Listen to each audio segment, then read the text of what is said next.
Nas Media TV, kwa pamoja tunaweza. Ndugu mwenyekiti wa baraza la Mheshimiwa viongozi wote kuweza kuzungumza leo hapa katika jambo muhimu ambalo linahusu vijana juu ya swala zima la kuja mbele yetu na mwenge. Ndugu mgeni rasmi, napenda kuchukua nafasi hii kwa heshima na adhimu kuwakaribisha katika tukio hili adhimu na kusajilisha juu ya swala zima la upokeaji wa mwenge wa uhuru ndani ya wilaya yetu. Ndugu mgeni rasmi, mwenge wa uhuru sio mwenge bali ni alama ya matumaini, mshikamano na maendeleo ya taifa letu. Tangu ilipoanzishwa tumekuwa kuhamasisha wananchi kushiriki kikamilifu katika shughuli mbalimbali za maendeleo kama kupinga rushwa, kuimarisha uzalendo na kudumisha amani na umoja wa taifa letu. Ndugu mgeni rasmi, siku chache zijazo tunatarajia kupokea mwenge wa uhuru katika wilaya yetu, lakini tukumbuke kwamba tunapokaribisha mwenge wa uhuru katika eneo letu, tunakuja kukumbusha wajibu wetu kama viongozi na wananchi wa jamii husika. Mwenge unakuja kukumbusha kwamba je, tunashiriki sasa katika maendeleo ya jamii yetu? Lakini je, tunalinda rasilimali za taifa letu? Lakini pia je, kama viongozi tunasimamia haki na uwajibikaji katika kutekeleza majukumu yetu? Maswali haya tunapaswa ya kusukume na kuchukua hatua madhubuti katika utekelezaji wa majukumu yetu ya kila siku. Ndugu mgeni rasmi, mwenge wa uhuru unasisitiza mambo muhimu kama vile mapambano dhidi ya rushwa, matumizi sahihi ya rasilimali za umma na uwajibikaji wa viongozi na wananchi kwa pamoja. Ni wajibu wetu kuhakikisha kuwa miradi yote inayozinduliwa na kukaguliwa inaleta tija kwa jamii na sio kwa chanzo cha hasara na mifarakano. Ndugu mgeni rasmi, aidha mwenge wa uhuru unaleta ujumbe wa mshikamano na upendo ndani ya taifa letu. Na tukumbuke kwamba taifa bora na imara linajengwa na wananchi wenye umoja, wenye kuheshimiana na kusaidiana. Hatuwezi kufikia malengo ya kweli bila kushirikiana na ndugu. Ndugu mgeni rasmi, ni wakati sasa wa kuamka na kuchukua hatua, na wakati wa kuchapa kazi kwa bidii, tulinde mali za umma, tupigane dhidi ya rushwa na kuwa wazalendo kweli. Kila mmoja wetu ana nafasi ya kuleta mabadiliko chanya katika jamii yake. Ndugu mgeni rasmi, siku zote kwenye utendaji hapakosi changamoto. Ndani ya jimbo la Malindi kuna changamoto nyingi ambazo zinatukumba kama vijana na viongozi ndani ya jimbo letu, ambazo zinapunguza kasi ya utendaji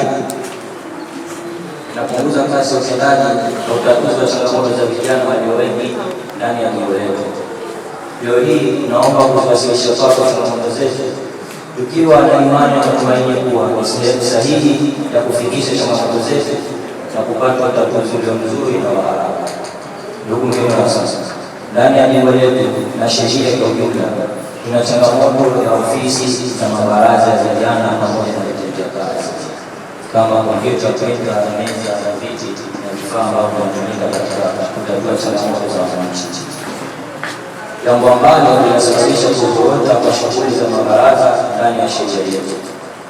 Ndugu mgeni rasmi, pia ni changamoto za kuwezeshwa katika miradi tunayofungua kama vijana ili kuweza kujiajiri na kujikwamua na kuacha kutegemea ajira kutoka serikalini.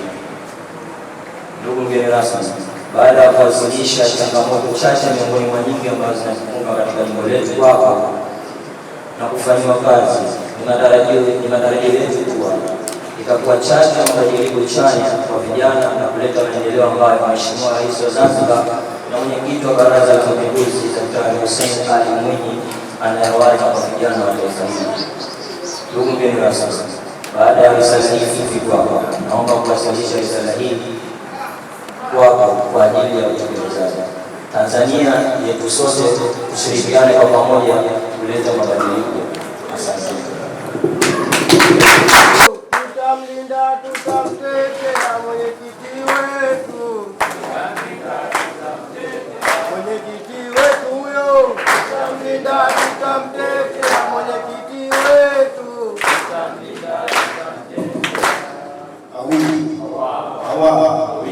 Asante.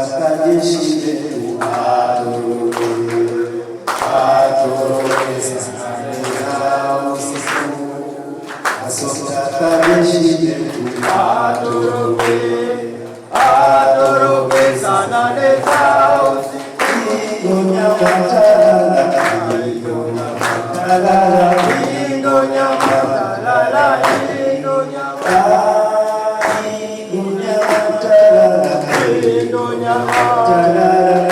indo nyama talala indo nyama Boga tutoki baba tutoki Boga tutoki baba tutoki Boga tutoki we baba tutoki Boga tutoki baba tutoki Sasa wewe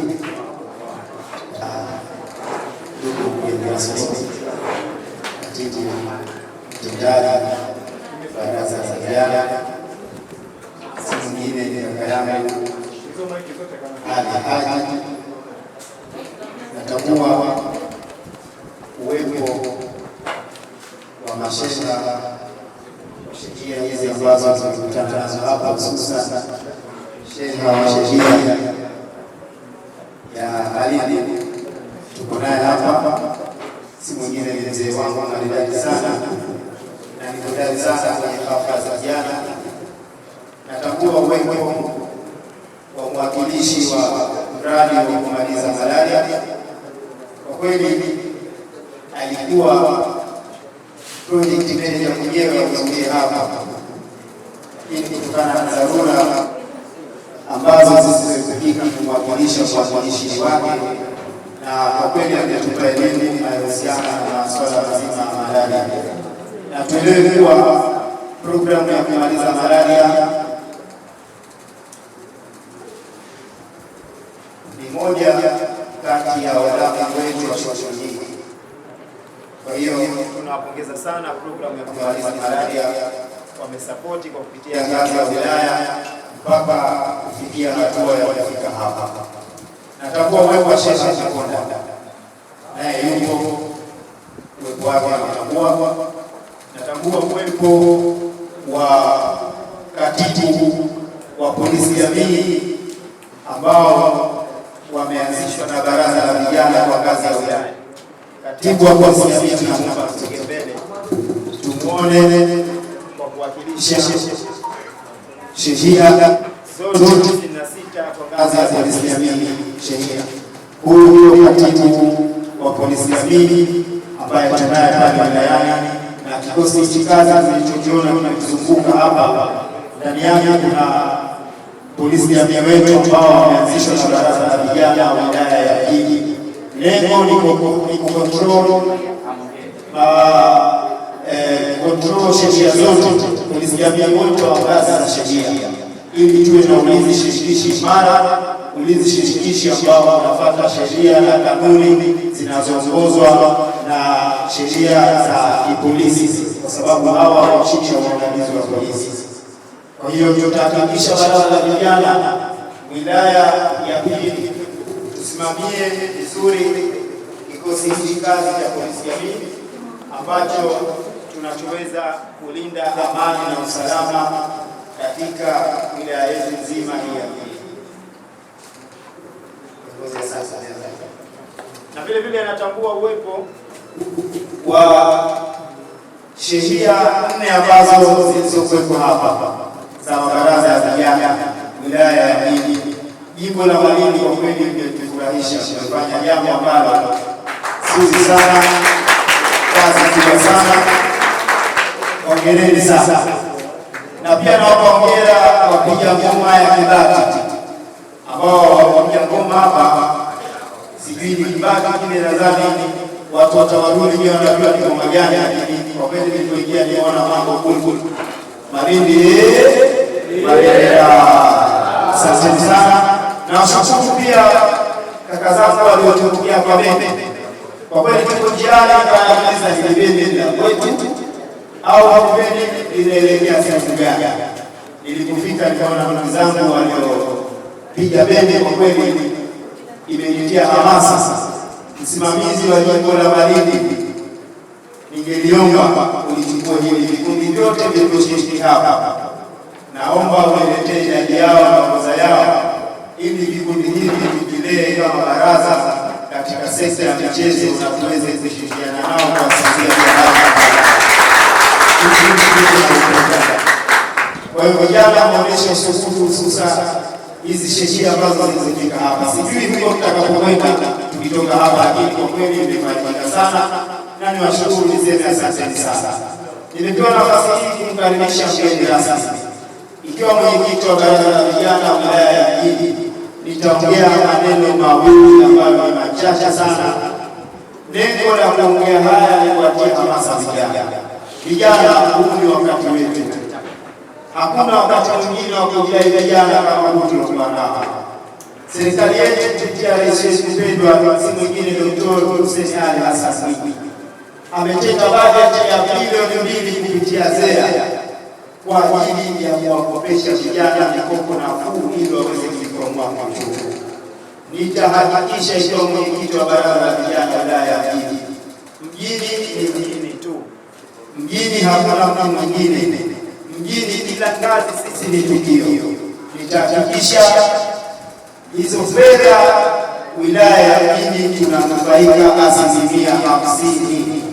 Vijana wote waweze kupata fursa kupitia fedha hizo. Naipenda Tanzania mimi mpaka nalia, penda Tanzania mimi mpaka nalia. Ninaomba Mungu aendeleze vyema amani tawale, ninaomba Mungu aendeleze vyema amani tawale. Tazama kule Sudani jamaa wafanya ibada silaha ziko mkononi, tazama na kule Kongo jamaa wafanya ibada silaha ziko mkononi. Asante sana. Kwa kweli vijana na hamasa kubwa, na hamasa hii tutakuja kuiona sisi ya kupokea mwenge wa wilaya ya Mjini. Wilaya ya Mjini lazima mara nyingi tutishe. Hivyo fursa ziko nyingi, na nitahakikisha vijana wangu wa wilaya ya Mjini sheria zote 56 tutafuatilia mkopo wa 442 ambao unatokana na baraza la manispaa. Kuna 4% za vijana, kuna 4% za watu wenye mahitaji ambao tunaita watu wenye ulemavu. Hizo nitahakikisha tuzifuatilie wilaya ya Mjini, tuzipate ikiwa ni moja katika fursa ambazo tunatakiwa tuwe nazo. Kuna mkopo ambayo mwenyekiti wetu au mwenyekiti wetu wa Baraza la Mapinduzi, si mwingine ni rais wetu mpendwa Dr. Hussein Ali Hassan Mwinyi, ameweka mkopo wa Mwinyi Boosting Fund. Mkopo huu ambao unawasaidia kina mama ni mkopo wa Laki 5, lakini malipo yake marejesho yake ni 40,000 kwa mwezi. Tutatoa elimu, tutamtoa kamishna wa mkopo aje kutoa elimu kazi za sheria, na vijana wa kike wakopeshwe ili waweze kujikwamua kiuchumi. Haiangalii kwamba kijana wa kike anafanya biashara gani, anafanya kazi gani, hata kama unaenda kupa mume, basi pesa hizo nitahakikisha wilaya ya Mjini vijana wanazikamata kwa wingi, na naamini 40,000 kwa mwezi zitaweza kurejesha ili uzio hapo. Vile vile kwenye sekta za elimu tutahakikisha kupitia baraza la vijana wapate mikopo ambao wanahitaji kusoma elimu ya juu, na mikopo hii na tutahakikisha vijana waliokopeshwa waweze kurejesha. Tutaanzisha programu ya rejesha mwenzio akope ili vijana wanufaike kwenye swala zima la elimu. Hivyo fursa ni nyingi, na fursa vijana wa Mjini wanazihitaji, hususan katika kipindi hichi ambacho tumeona vijana wameamka. Hivyo nawahimiza vijana msilale, kazi za sheria tutaziangalia, na jana tumewaita makatibu wote wilaya nzima kwa lengo manake la kudili na sheria, na tunahitaji timu madhubuti kwenye swala zima la michezo, ambazo timu hizi tutaanzisha ligi ya baraza la vijana wilaya ya Mjini. Na hizo msimamizi wa jimbo hili la Malindi anitafutie vijana walikuwa madhubuti ili tuanze mchujo, kwa sababu hii ligi tumeshaandaa na suni itaanza, na mshindi wa kwanza atapokea milioni 10. Baraza tumejipanga, baraza kwa kweli mara hii limekuja la aina yake. Nadhani katika atakuja kuzungumza mengi yeye mwenyewe anasema mjini ni mjini tu. Hivyo kwa kumalizia, napenda kuwasihi sana vijana wenzangu, tunapokea mwenge wa uhuru tarehe 6. Naamini nimepewa kazi ya kupeleka vijana 500 katika kupokea mwenge wa uhuru kuanzia kwenye hamasa mpaka eneo la kuonyesha mwenge sehemu ya Mlala Mwenge. Naombeni vijana muniheshimishe, tuhudhurie kwa wingi, na vijana ambao watahudhuria tutawazingatia, hususa kwenye masuala ya malazi, chakula pamoja na sare za kushiriki kwenye mwenge. Na waomba vijana wa mjini tunaweza. Tukisema tutoke kila shahida vijana 10 tuna watu takriban 1050. Nawaomba jamani, vijana mniheshimishe. Mkiniheshimisha hivi nitawalipa. Nadhani mnanijua, nikiahidi natekeleza. Niliwaahidi wenye viti waliochagua katika uchaguzi na nilitekeleza kweli. Wenye viti mpo? Tumetekeleza, hatujatekeleza? Tumetekeleza, na wanaamini kwamba mwenyekiti baraza la vijana wilaya mjini akiahidi anatekeleza. Kwa hiyo naomba sana tuhudhurie katika swala zima la mwenge tarehe 6, na tutawaita vijana kabla tarehe 6 ili kila mmoja aweze kupangiwa majukumu yake. Ikifika siku ya mwenge ujue nini unafanya. Nawashukuru sana kwa heshima na taadhima. Naomba nimkaribishe bosi wangu kwa sababu nitaongea mengi, nina furaha nyingi, nina mambo mengi, lakini siwezi nikayamaliza yote hapa. Tutapanga vikao vingi special kusikiliza changamoto za sheria na kuweza kutekeleza miradi yetu ambayo tumeipanga. Na naomba msimamizi wa jimbo, andaa mradi ulete kwetu sisi, twende tukamsokote katika utendaji jimbo la Malindi liweze kufanikisha miradi yake. Naomba kwa heshima na taadhima mgeni rasmi, mgeni shupavu, mgeni ambaye ameleta fursa katika hii wilaya yetu, na fursa ziko nyingi jamani, na kwa misezi kila siku. Yeye ndio mwanzilishi wa programu ya Future Youth Hub. Yeye ndio mwanzilishi wa hiyo programu na vijana wengi wamefanikiwa kupitia programu hiyo. Sasa hatimaye kwenye hotuba yake atatueleza hii programu sasa tuishushe kwa ngazi za sheria kupitia wilaya yetu na tuweze kuwasaidia vijana kuweza kupata fursa ndani na nje ya nchi. Mgeni rasmi, karibu sana pale ambapo tuzungumze na hadhara hii. Vijana wana hamu ya kusikiliza. Asante sana mgeni rasmi. Vijana vijana ra ini sheha mwenyeji, lakini na sheha ambao wamehudhuria hapa yote, ujumbe wa mkutano huu wawakilisha wilaya mjini, kwenye viti wa mabaraza wa vijana, wakilishi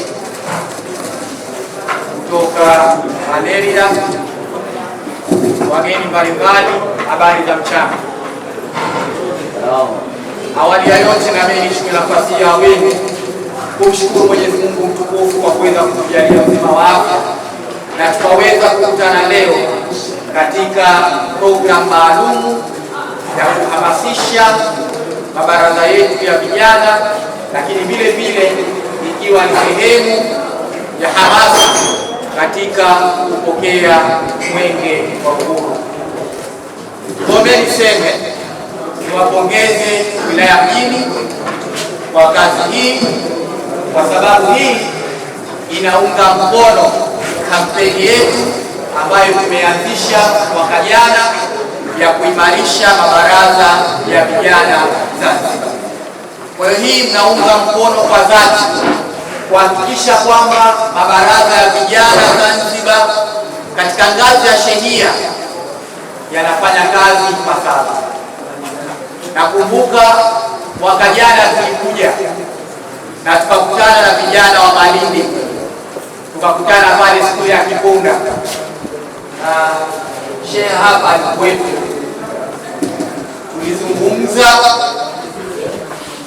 Tukazungumza kwa kina namna gani tunaweza tukaimarisha mabaraza ya vijana. na walitaka na waliomba kwamba sababu kipindi kile tuliwaambia tunaenda kwenye uchaguzi, na wengi wetu tunasema baada ya uchaguzi mabaraza haya yatarudi kule kule, baada ya uchaguzi hatuwaoni tena. Mimi kila ninapoenda nawaambia kazi tuloanza nayo hii kazi haisimami. Lengo ni kuhakikisha hakuna baraza la vijana ambalo halitekelezi wajibu wake.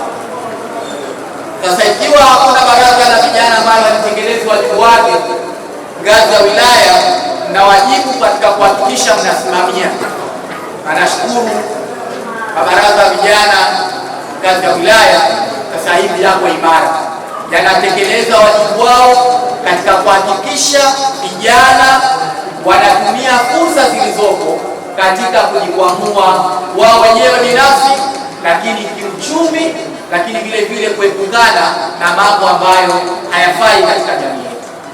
Gombeni waombe wenye viti wa mabaraza ngazi ya shehia, ukiliona baraza la vijana la shehia limekufa, halifanyi kazi, ina maana wewe mwenyekiti bado hujasimamia wajibu wako, na mtu wa kwanza wa kuweza kuhukumiwa basi utakuwa ni wewe, si wa kumlaumu mwenyekiti ngazi ya wilaya.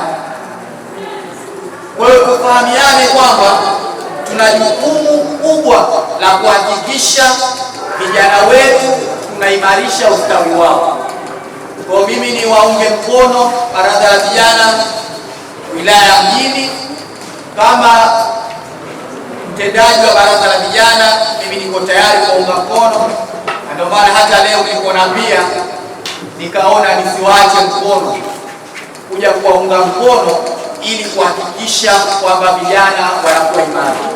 Mimi katika masuala ya vijana sina mbadala, muda wowote niko tayari pale ambapo tu nitakuwa sina jukumu kubwa ambalo linaweza likanizonga kubwa, sababu muda wa swala umefika. Nachowaomba wenye viti tushikamane, tuwe tuna umoja, ndio tutafanya haya mabaraza yaende. Tukianza mambo ambayo hayafai, basi hatutofika safari yetu. Lakini pia ni muombe mwenyekiti, haya mambo yanahitaji muendelezo. Haya mambo yanahitaji, tunatamani hali hii ambayo imeanza basi miaka mitatu yote hali hii iende kama hivi au zaidi ya hivi. Ukiacha gepu, watu wataanza kusema ilikuwa kopo la soda, ilikuwa kazi ya mwanzo tu. Kwa sisi hatutaki kusikia. Mimi nilipoingia baraza la vijana, tangu nilipoingia mpaka sasa hivi, dhamira, mipango sijasita mpaka sasa hivi, na kila ambalo nilidhamiria kulianzisha, kuliweka sawa, basi nimeliweka sawa, na ndio maana mpaka sasa hivi hapa tulipo, kwa sababu namshukuru Mwenyezi Mungu, kila ambalo nililolipanga kwa kushirikiana na wenzangu tumedhamiria kuweza kulitekeleza, na sio lile povu la soda. Kwa hiyo niwaombe na wilaya Mjini tuendelee na kasi hii, na kampeni yetu tuendelee kama nilivyowaambia. Tunataka tuone, na tunataka tuone ushindani. Mara hii tumesema tutakuwa tuna tuzo za mwaka kwa baraza la vijana. Tunataka tuone baraza gani liko bora, ngazi ya wilaya, lakini ngazi ya shehia pia. Na hayo yote tutajua kwa sababu ya kirika harakati mbalimbali ambazo. Ndugu washiriki wa programu hii au shughuli yetu hii, tumeambiwa kuna mwenge wa uhuru. Kwa kama vijana tuwe tayari, na mwenge wa uhuru unatufundisha uzalendo, unatufundisha umoja, unatufundisha mashirikiano. Kwa hiyo naamini vijana, mwenge wa uhuru utatuchukua katika sehemu ya kuepukana na mambo yasiyofaa, uvutaji bangi, ulevi. Hatutarajii kwa vijana ambao wamelelewa katika misingi ya kiutamaduni wa Kizanzibari. Tunataka vijana ambao wako salama na malaria kama mwenzetu alivyosema.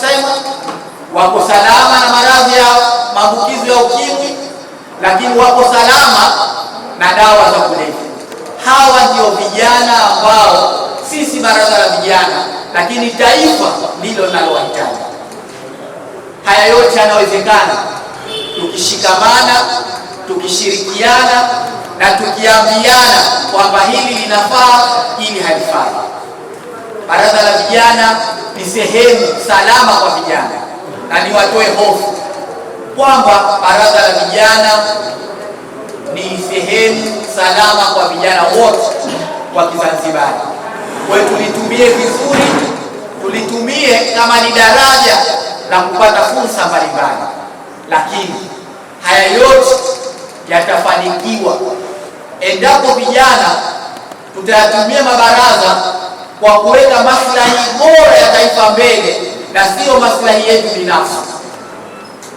Leo haiwezekani baada ya mwezi mwenyekiti ngazi ya shehia unamuuliza mwenyekiti ngazi ya wilaya, mbona mpaka leo mimi sijapata ajira? Baraza la vijana mimi naona halinifaishi lolote, bora nikauze, bora nikakae pale nivute bangi au nifanye shughuli nyingine. Utakuwa hujitendei haki wewe mwenyewe, lakini hutendei taifa pia haki. Tujitolee, na haya yote tunaona tunayafanya kwa uzalendo, lakini uzalendo huu sio kwamba tunaufanya hatunufaiki.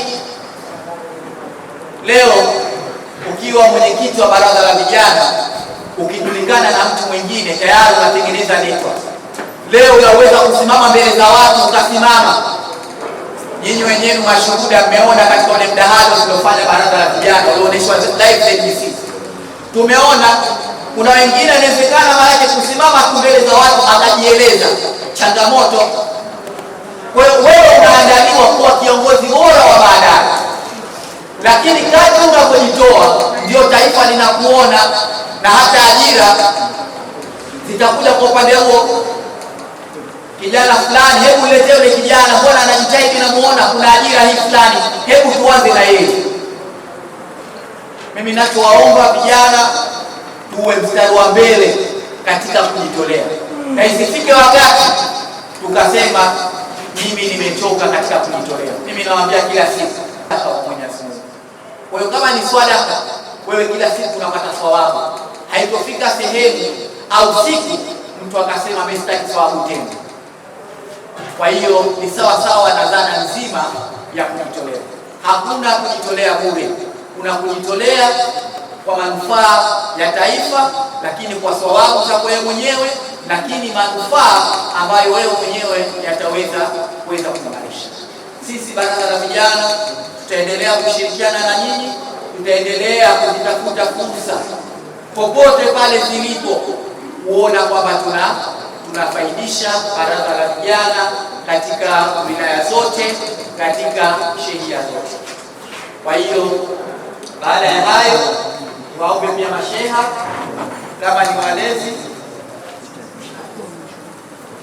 kama ni walezi wa mabaraza ya vijana ngazi ya shehia, tuendelee kukaa nayo mabaraza vijana wetu hawa, na tuone kwamba vijana wengi wanajiunga na mabaraza haya ya vijana, lakini wanayaimarisha kila siku. Mimi naamini ni masheha na mchango mkubwa katika kuhakikisha mabaraza ya vijana yanafanya. Tumeelezwa mambo mbalimbali, na nimpongeze aliosoma risala hapa. Risala imetulia, na kama tulisikia tumeona mchango wa Mwenge, lakini kama vijana kuna maswala tunatakiwa tujiulize. Yale maswala kila mtu ajiulize yeye mwenyewe, alafu apate majibu ambayo yatakuwa ni chanya. Tumeelezwa changamoto, na changamoto hizo zote tunaona vitendea kazi kwa mabaraza ya vijana ngazi ya swala la ofisi. Kwa haya yote sisi kama baraza la vijana tunayachukua kwa uzito wake, kwa sababu hatuwezi kupata ufanisi wa shughuli tunazozifanya kama mazingira tunayofanyia kazi sio rafiki. Kwa hiyo tutaendelea kuimarisha ofisi za mabaraza ya vijana ngazi ya wilaya na ngazi ya shehia, kwa kuona namna gani mabaraza ya vijana yanakuwa ni sehemu salama ya kufanyia kazi zetu. Lakini katika fursa mbalimbali tutaendelea kuhakikisha kwamba tunazifikisha katika sehemu husika. Kwa hiyo kama vijana, baraza la vijana shehia Malindi, kuna fursa mmeziona, kuna vitu mnaona kwamba hivi tukivipendekeza tunaweza tukafanya vizuri, tunaweza tukakaa kwa pamoja namna gani ya kuweza kuzifikia kwa pamoja. Na vijana, ni waombe tuwe na miradi ambayo italeta mabadiliko. Hata rais wetu wa Zanzibar na mwenyekiti wa Baraza la Mapinduzi anasema hivyo. Tunataka miradi ambayo vijana itawabadilisha. Sio leo tunakupa kuku wanne, unakuja na anambia katibu mtendaji, nataka kuku wanne nifuge. Sisi Baraza la Vijana shehia Malindi tunataka kuku wanne au kuku 10 au mifuko 10 ya saruji. Kwa mifuko 10 ya saruji, kuku wanne haitoweza kufanya ile biashara je ikaweza kuwabadilisha. Tunataka tuone mradi ambao utaweza kubadilisha maisha yetu. Leo tunataka tuone unabadilisha maisha moja kwa moja, lakini mmoja mmoja. Kama mtu alikuwa na baskeli, tuone baada ya mradi umembadilisha, sasa hivi ana Vespa. Lakini leo mradi unamaliza, tunakuja kukuuliza wewe, ulikuwa una 5, sasa hivi una shilingi ngapi? Na 3. Badala ya kwenda mbele umefanya nini?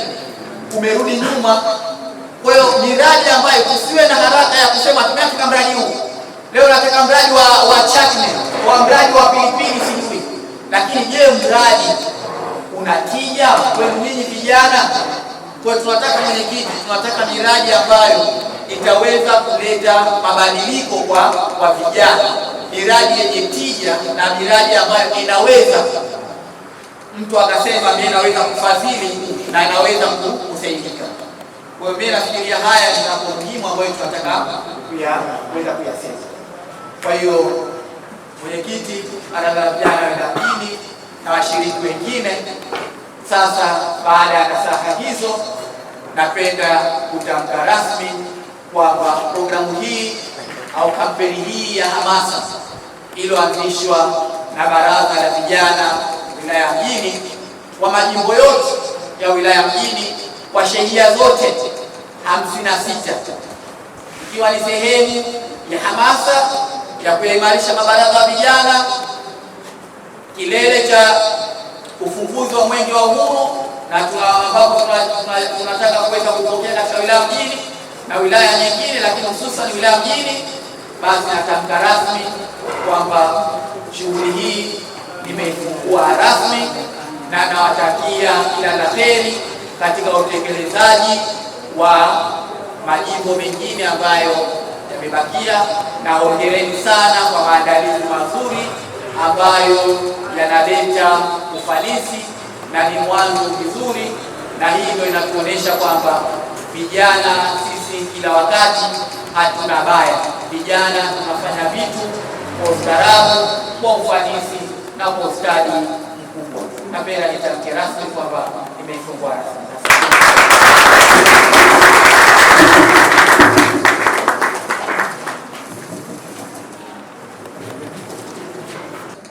Kwa nasaha zako nzuri, kwa maneno yako yenye kutia moyo vijana wako, hakika vijana wako tumeyapokea.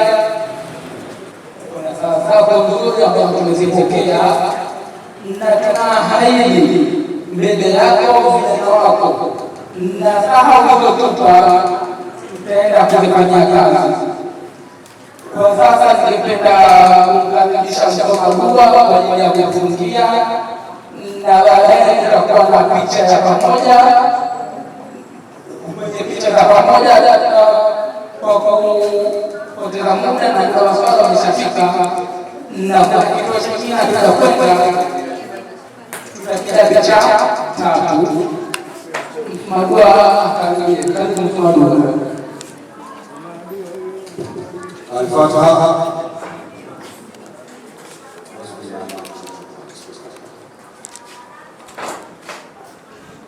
اللهم اعطنا في الدنيا حسنه وفي الاخره حسنه وقنا عذاب النار وقنا عذاب النار. Ewe Mwenyezi Mungu, tunakuomba yale yote tuliyoahidiwa hapa, uwajalie wepesi viongozi wetu, uwajalie wepesi viongozi wetu kwa kwenye kuyatekeleza.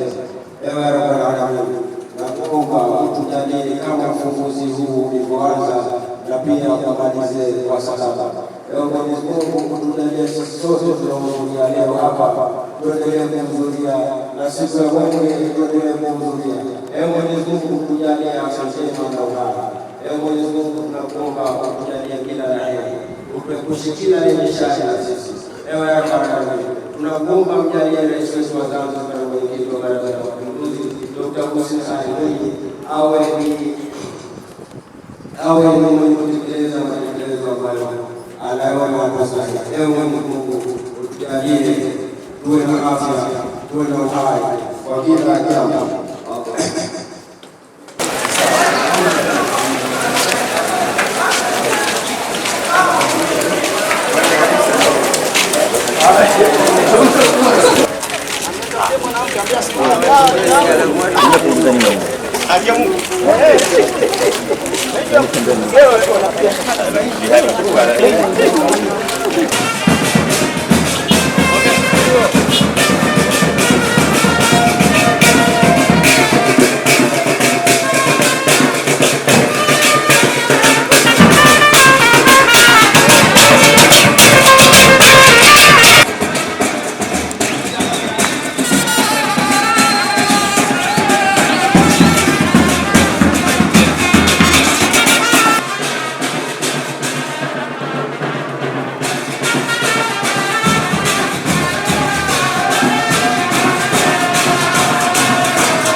Natambua uwepo wa chama chako tendaji ya vijana uliamini, na vile vile natambua uwepo wa mjumbe wa Baraza Kuu Taifa Khadija Jamani Shisha. Karibu katika kikao chote hichi cha Alhamisi. Napenda utambue hapa kwa hapa tumeungana sheria tatu: sheria ya mchangani, sheria ya Kokotoni na sheria ya Mwenge Tanga. Karibu sana ndugu mwenyekiti wa Baraza la Vijana, ningependa utambulie kidogo ya mezani kwa ajili ya kuongea machache ambayo umekuja nayo. Lengo lako la kamera hii ya kufanya ziara hii, tuambie vijana hawa waona hapa wana shauku kubwa ya kuona, wana shauku kubwa ya kufikia unachokuja nacho, wana shauku kubwa ya kujua nini mwenyekiti ametuita. Mwenyekiti, nimenong'oneza hapa kutokana na muda. Mwenyekiti, nitaomba uongee hapa ili nisaidie vijana kufikie, baadaye tuondoke tuweze kwenda kituo chingine bila kusema muda sana. Mwenyekiti, asante sana. Vijana sogeni mbele tupate kuongea mambo matatu. Natambua uwepo wa wenyeviti wa sheria tatu ambazo zimekutana hapa. Natambua uwepo wa kiongozi mkuu wa polisi jamii wilaya ya Mjini kupitia baraza la vijana. Natambua uwepo wa mjumbe wa mkutano mkuu taifa nimeambatana naye si mwingine dada yetu Khadija Mwisha. Natambua uwepo wa waandishi wa habari. Waandishi wa habari umetuheshimisha sana, ikiwemo ni Zanzibar Cable, Sulu TV, Asam TV Online, Mama Samia TV Online, pamoja na wengine wote waliokuja hapa kuchukua habari hizi. Hakika na Nas Media pia Online TV tunamuona hapa. Karibuni sana na hongereni sana. Kwa kweli ziara tumeiona imeanzia Hurumzi, tumepita Haile Selassie kuongea na vijana. Nitaongea mambo mawili. Cha kwanza, vijana nawahimiza kuhusiana na fursa ambayo tunayo tuitumie vizuri, kwa sababu ujana ni fursa. Ukiwa kijana peke yake ni fursa, Tuna swala zima la mwenge ambao tunautegemea kupokea tarehe 6 mwezi wa 4 2026 pale airport na wilaya ya Mjini tunapokea mwenge huo. Hivyo nawahimiza vijana tushiriki kwa wingi, ikiwemo mabaraza ya shehia, viongozi wote tutatakiwa tushiriki kwenye mwenge kuanzia mwanzo mpaka mkesha wa mwenge. Siku hiyo vijana hatutolala. Polisi jamii wetu tunao ambao hawa wanasimamia polisi jamii wote wa shehia. Amani na utulivu utakuwepo, hakutokuwa na nini wala nini. Siku hiyo watu wote watashiriki kwa ukamilifu, kula watu watakula, vijana kupendeza mtapendeza. Baada ya hapo, ningelipenda kwa fursa ya kipekee ningemtaka mwenyekiti wa polisi jamii aje hapa asalimie na atoe salamu za polisi jamii kwa ngazi ya wilaya. Tena baraza la vijana wilaya ya Mjini limekuwa moto. Katibu wa polisi jamii, karibu sana.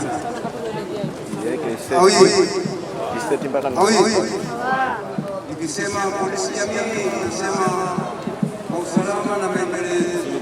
Polisi jamii, usalama na maendeleo. Kwa usalama na maendeleo yetu, polisi jamii. Asante sana. Vijana, mimi sitasema mengi,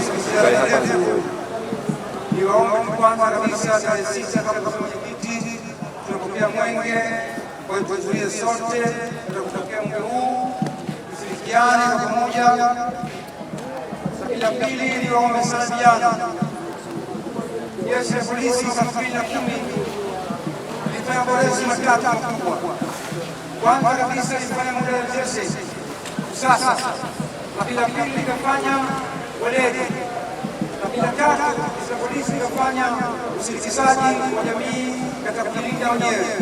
Tunazungumzia polisi jamii, lengo na madhumuni ni kujilinda wenyewe, lengo na madhumuni kusaidia jeshi letu kuweza kujilinda sisi wenyewe. Hivyo niombe sana sana kabisa kwa vijana, ulinzi wa taifa letu uko chini ya mkono wetu, sisi ndio walinzi wa taifa letu. Niombe sana tushirikiane katika kulinda taifa letu. Kwa sababu chache naomba unisaidia hii mwenyekiti, tuendelee. Asante sana. Hapa tulikuwa tunatoa salamu tu, lakini mambo yote tutayaona katika skuli yetu imekuja, jinsi walivyojiandaa. Nataka niende nikampatisha kati ya skuli yetu imekuja na hurumzi wake wamejiandaa zaidi. Vijana, asanteni kwa kunisikiliza. Sasa tunaelekea skuli yetu imekuja FC, utatuongoza. Karibu sana.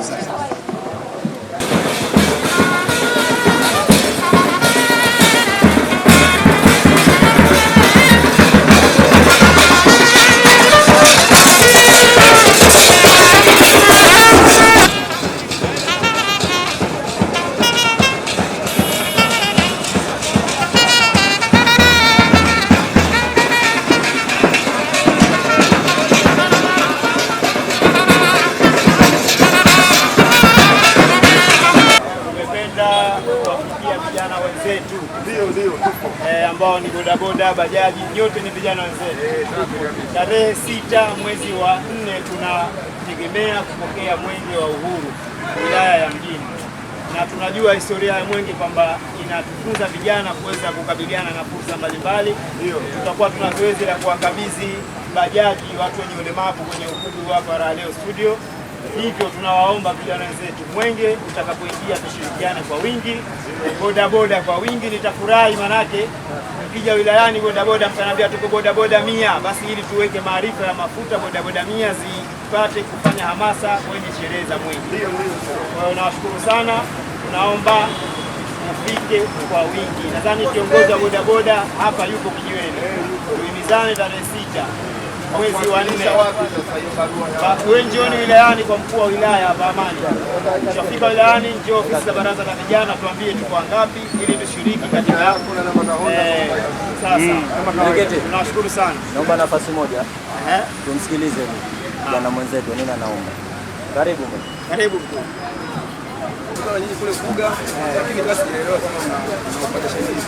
Kwa hiyo mbona umesimama kwa sababu kazi yangu ni bodaboda, maana nataka kujitanisha kwa ni rahisi kidogo. sisi vijana tukiletea changamoto kama hizi bana, leo tunaomba tuje huku, kesho tunaomba tuje huku, tunakuja. Tunashukuru kwamba kwa uongozi wa Samia jambo kwa jambo ambalo amelifanya, mimi ninapoelewa na kuhakikisha vijana tunawezeshwa. Leo mzee kijana mwenzetu. Jambo la Mwenge kusanyika wenyewe pia mimi naona jambo la kawaida. Lakini sisi tunataka kidogo tutambulike vizuri. Yaani mama anapodondosha ule mpunga kidogo huko. Na bahati nzuri pia Masaliti akamteua kijana mwenzetu na Nauka. Bwana Nauka pia kama kijana anajivunia na Nauka. Sasa na Nauka naye pia hawezi kutembea vijiweni yaani kidogo mmeachana mageti. Kwa hiyo ndio maana tunakuuliza wewe.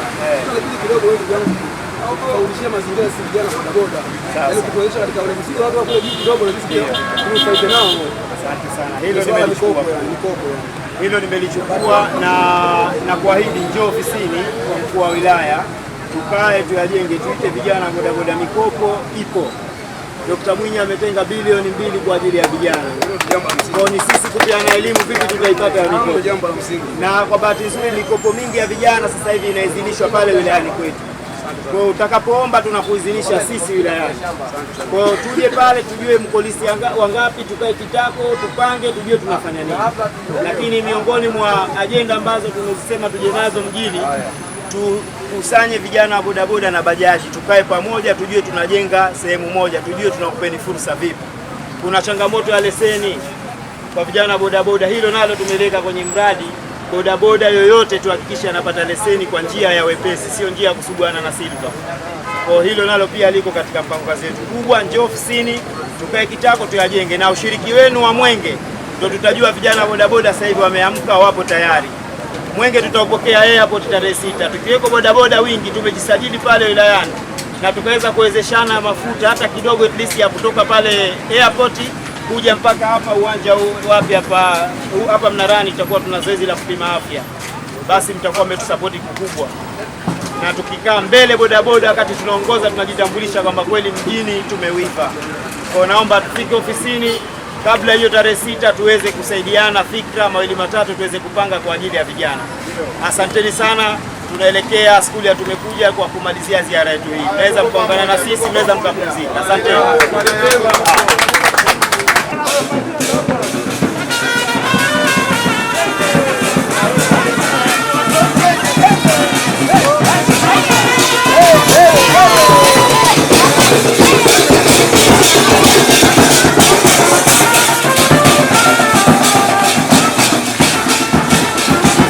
Anakuja hapa kaondoa watu. Kwa hiyo tunawaombeni vijana wa bodaboda tushiriki kwa wingi kwenye kupokea huu Mwenge. Asubuhi saa 2 utapokewa airport ya Amani Abedi Karume na tutatembelea Botanic Garden mpaka tutafika zetu kwenye eneo letu la Kisonge. Pale kutakuwa kuna sehemu ya kupima afya. Tupimeni afya, tucheki VVU, ukimwi, tucheki malaria. Tunaye mtu wa kucheki malaria na maradhi mengine yote sugu, unaweza ukacheki hata check up ya mwili mzima, ni bure kabisa. Tunaomba tushiriki kwa wingi bodaboda. Kama kuna kiongozi wa hichi kijiwe, basi tunaomba ufike kwa ofisi ya mkuu wa wilaya, uje kujisajili, una honda ngapi, tuletee namba zake, tujue tunasaidiana vipi katika kushiriki siku hiyo ya Mwenge tarehe 6. Natumai tukishiriki vizuri, tukaonesha view yetu ya mbele kabisa bodaboda, bila shaka tunaweza tukakaa pamoja na kuweza kuelezana fursa gani vijana tunaweza tukazipata. Kuna fursa za mikopo. Unaweza ukakopeshwa na serikali bodaboda nzima na ukalipa kidogo kidogo kila mwisho wa mwezi.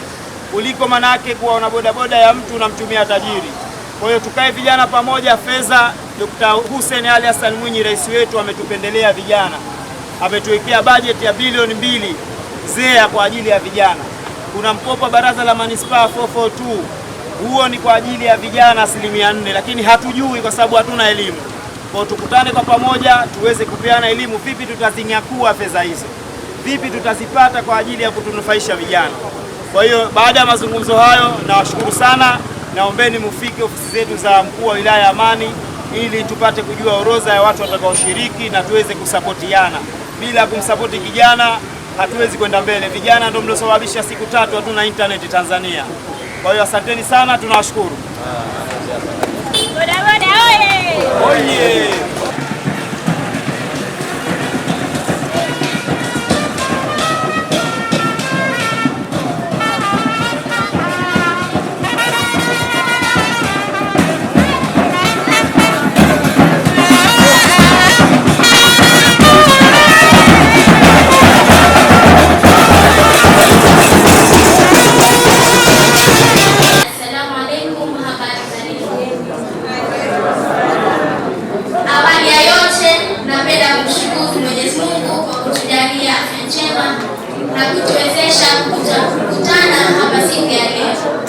Kwa heshima na taadhima kubwa, napenda kuwakaribisha wageni wetu wote mliohudhuria hafla hii adhimu. Uwepo wenu unatia moyo na unaonyesha mshikamano. Kwa namna ya pekee kabisa, napenda kumkaribisha mgeni wetu rasmi ambaye amekubali kuja kushiriki nasi katika tukio hili muhimu. Tunathamini sana muda wako na mchango wako. Ndugu wageni, tunaomba mjisikie huru, tufurahie tukio hili na tushirikiane kwa upendo na amani ili kufanikisha lengo la mkusanyiko wetu. Karibuni sana, asanteni kwa kunisikiliza. Karibu sana katika hafla hii ya vijana. Vijana tunakuwa tuko moto. Shughuli za vijana tofauti na shughuli za wazee zinafuata itifaki. Vijana muda wote tunatakiwa tuwe tuna morali. Vijana damu zetu ni moto. Kijana akisema leo anaamua kitu basi kufanya anafanya. Ndugu mgeni rasmi, ndugu makamu mwenyekiti wa baraza la vijana wilaya ya Mjini, si mwingine ni dada yangu Mayasa Hamadi Ali,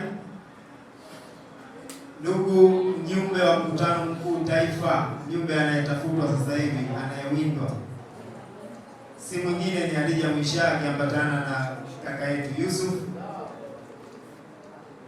Naelewa uwepo wa kiongozi wetu Alhaji Gori, anajiita mfalme bunifu wa kaswida za ujumbe visiwani Unguja.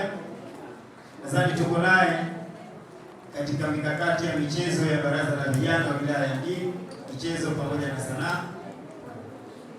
Na naelewa uwepo wa kamati tendaji, wote wako hapa. Hiyo ni timu kazi. Hiyo ni timu kazi. Ikitoka hapa tunaenda kazini tena. Mkutano sisi ni usiku, tunafunga ziara yetu hii. Tukitoka hapa kamati tendaji tunaelekea kazini.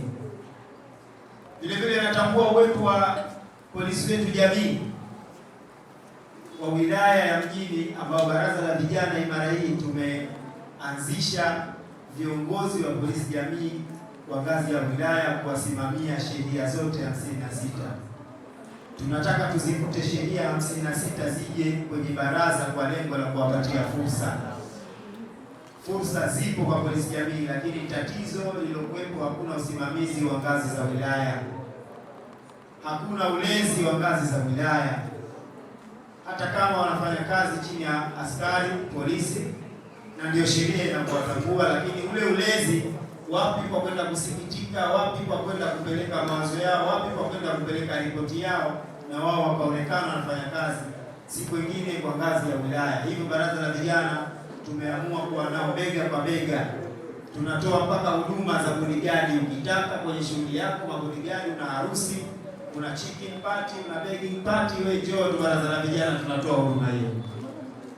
Ukitaka watu wa itifaki kwenye shughuli yako, baraza la vijana tunatoa huduma hiyo.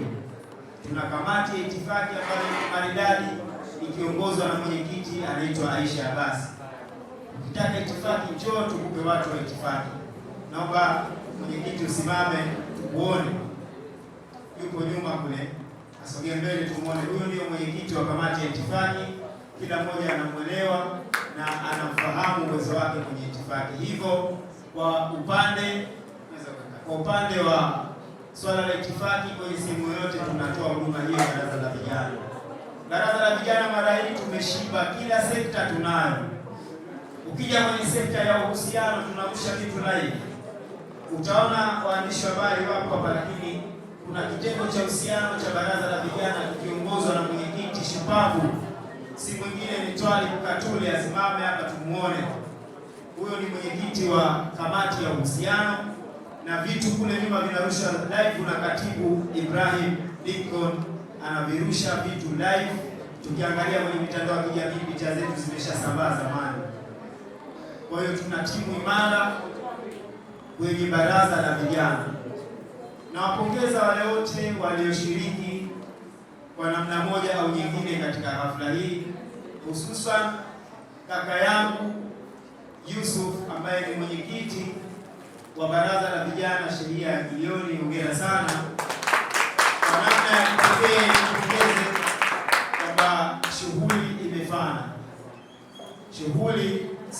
milioni peke yake tokea tulipoanza Urumzi tukaja Haile Selassie mpaka tunamalizia milioni. Kila tunapokwenda tunaona maajabu yake. Kwa shughuli imefana na wote ambao walifanikisha hili akiwemo kaka yetu Muhammad, mwenyekiti wa mwenyewe anajiita wapi kule mjini, unaita ya mchangani mjini, anaita mjini. Kwa hiyo ni mwenyekiti wao.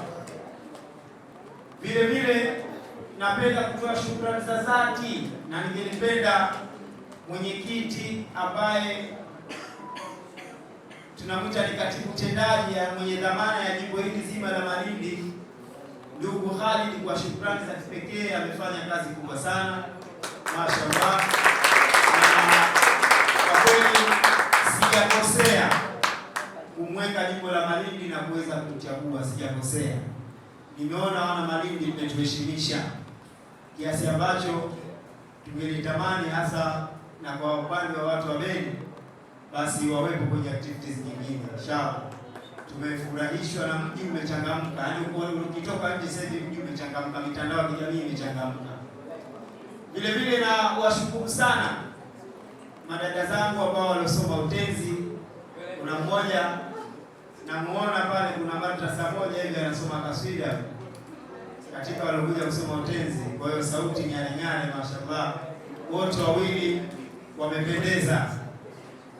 Ningelipenda Khalid, vijana hawa wa utenzi kwa kufurahishwa kwao hapa na sisi tumefurahi, basi vijana hawa hebu tuletee kule kwenye michezo, tuwapike vizuri, tuwaombee hata shughuli za kitaifa, tuwaombee hata shughuli za kitaifa, wende wakaperform kabisa kuwakilisha baraza la vijana. Naamini baraza la vijana kila fani tunayo, hatuna haja ya kutoa watu nje. Wakati utenzi watu wanatoka wapi? Skuli ya Aston Makame wanakuja kusoma mjini. Kwa tunataka tutengeneze vipaji hapa hapa, shughuli za mjini zote zitoke baraza la vijana. Kwa naomba vijana ulete ofisini baada ya kumaliza mwenge, tukae nao tuweze kuwawezesha kukuza kipaji chao, kwa sababu tumeona wana kipaji. Baada ya kukuza kipaji chao, manake tuweze kuwaombea fursa mbalimbali kwenye shughuli mbalimbali, tuwaweke kipaumbele. Na ikiwezekana shughuli ya kesho tunaokwenda Kikwajuni, kama hawana wasomaji utenzi, naomba haraka haraka wachunguliwe gharama zao italipa mimi. Gharama zao kuwapeleka kualisha mpaka kuadilisha italipa mimi. Kwa wachunguliwe na wapewe utenzi haraka haraka. Huwezi kutungwa nifuate mimi nitatunga. Kwa shukrani za kipekee ningelipeleka, napenda nipeleke shukrani kwa waigizaji wa mchezo. Yaani nimefarijika sana, kumbe tuna wasanii. Nadhani mwenyekiti na katibu wa kamati ya elimu, utamaduni, tumeongeza na sanaa na michezo, mwenyekiti wake yuko hapa, si mwingine ni Hadija Mwisha. Tunaomba usimame muonekane na kuomba vijana wale wa michezo, kile kikundi kiratibu, ikiwezekana tukakisajili na pesa usajili tukatoa vipi.